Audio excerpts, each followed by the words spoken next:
a dream that one day this nation will rise up, live out the true meaning of its creed.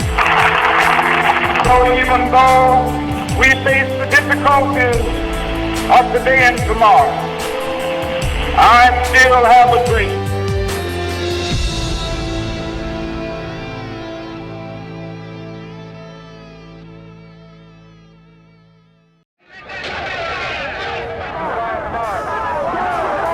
The Negro is not a part of my family. As a result, I don't elect to have him sit and eat with me.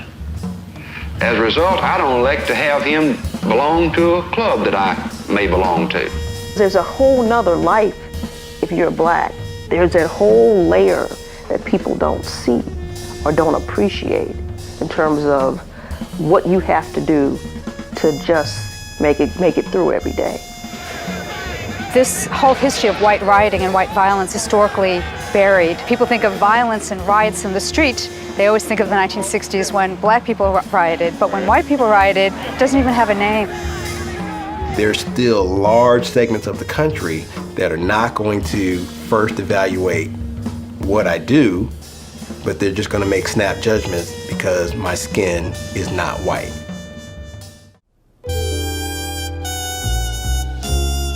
When I think of the black experience in America, the word that comes to mind is heroism. Black people, in the face of the worst kinds of exploitation and oppression, refuse to stay in their so-called place. They have refused to allow whites to confine them within social and economic boundaries defined by race. Always there was someone to take a stand, whether it meant resisting the terrors of Jim Crow, or the murderous violence of white supremacists, or the denial of the right to vote, or when parishioners are murdered in the sacred confines of houses of worship.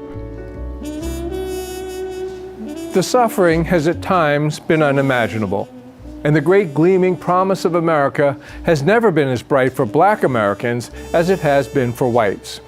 But none of that has mattered. Blacks have never given in. Millions of blacks have, in fact, made it into the American middle class, and some have even become very wealthy. Millions of young African Americans have graduated from college and gone on to distinguished careers. Statistics show that there is still a very long road to travel. There is far too much poverty and very little real wealth in the black community. The criminal justice system is too often responsible for outright atrocities. And blacks have never approached the true heights of their educational potential. And even now, the rigging of the rules continues with voter suppression campaigns, the rollback of the Voting Rights Act, and the relentless assault on the government jobs so crucial to black advancement. But no amount of cruelty or injustice will stop that black advance. There are no barriers that can't be overcome. When dreams remain unrealized, it simply means the fight goes on.